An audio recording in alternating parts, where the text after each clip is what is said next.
That picture is a classic. It really is. 1950 in Germany. I was told that I'm the one with the stick. Hi, Mom. But I'm sure Mom told you the same thing. Oh yeah, it was uncanny. Hardly anybody could tell us apart. I think my mother really conned both of us. When I would go to Mom with this picture and say, Mom, who's that with the stick? She would say that was you. And then when Chet would go to Mom with this picture, she would say that was him. Where very few people could actually tell us apart, and those are only people that were closest to us. Guess what?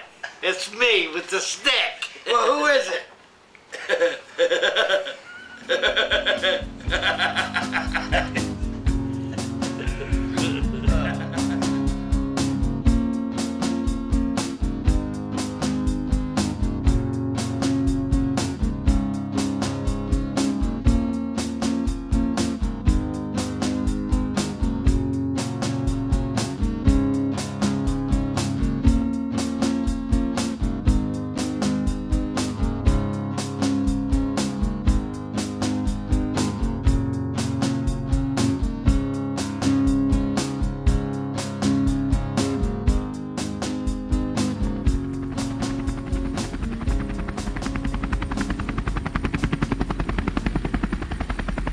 Vietnam, we used to call it the Nam.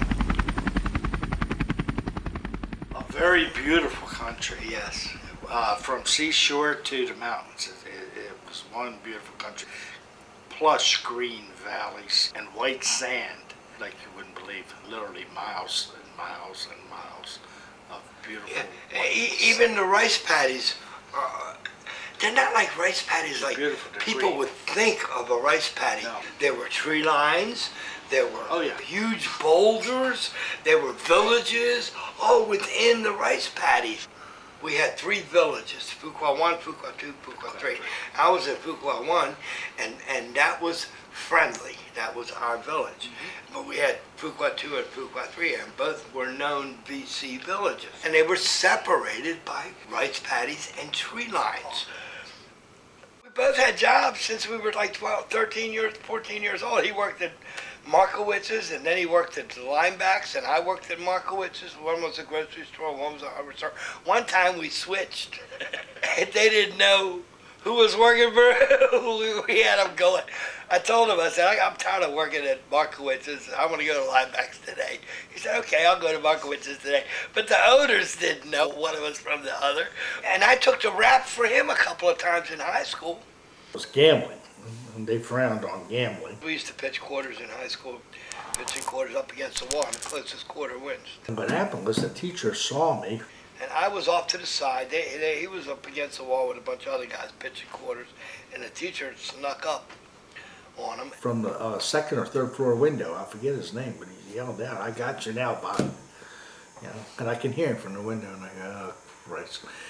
And he saw 3 or 4 guys pitching quarters, and he picked my brother out, but I didn't see any of this. I was off to the side. And next thing I know, my brother comes over and says, "Hold this." But I just took my jacket off, gave it to George, said, "Hold this." And he come down, he grabbed George, you know. So I'm standing there holding it, and the teacher comes down and says, "I got you now." I went, "What? What? You were pitching quarters?" "No, I wasn't." "Yes, you were. I saw you." Boom, in the office I go. I took the rap. Yeah, I got like 3 days detention for that. Yeah, didn't say nothing. But I'm sure he took the rap for me a couple of times, so it evens out. That's the kind of stuff we used to do.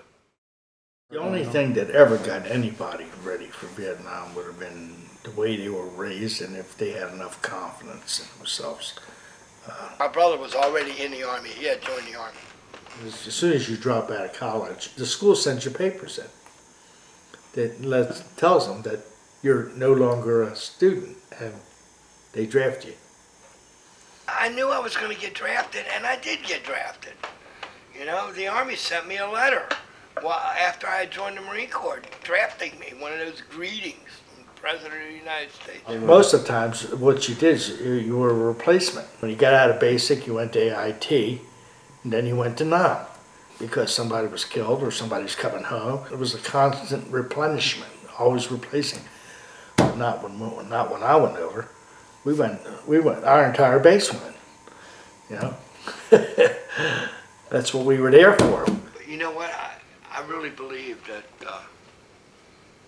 you handle it better if you embrace it from the get-go. In other words, I wanted to go to Vietnam. I embraced the fact that I was going to go. You can always fall back on the decision that you made, that you actually wanted to do this. I got my reasons for wanting to do it, and I'll tell you what, my mother and father had a lot to do with the reasons. Well, Grandpa told me that that I'll be all right, I'll make it. So he told me that he made it through World War II, and I'll make it through Vietnam. He took me to the induction center, Fort Oliver. That's the last thing he said to me.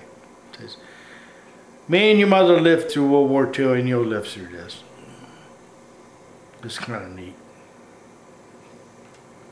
I wanted to get over there, and so I don't forget my training. I wanted to implement everything I had learned. I really did. I was gung-ho, that's the word. I was gung-ho, and they did that to you. That's what the Marine Corps does in boot camp. That's what they did back then. They probably do it now.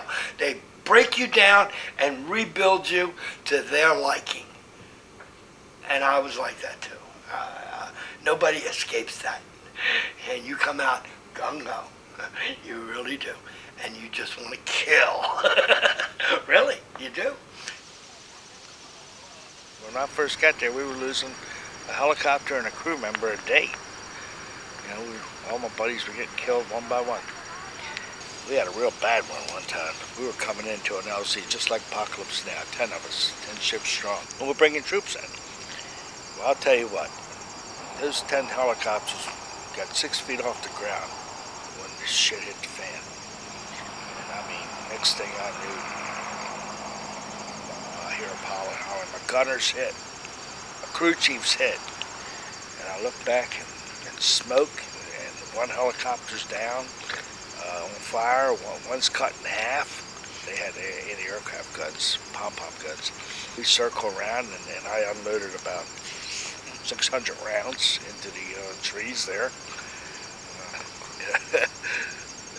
And then we went around to the other side, and my gunner hit the same spot so that we could go down. We did pull all those helicopters out of there.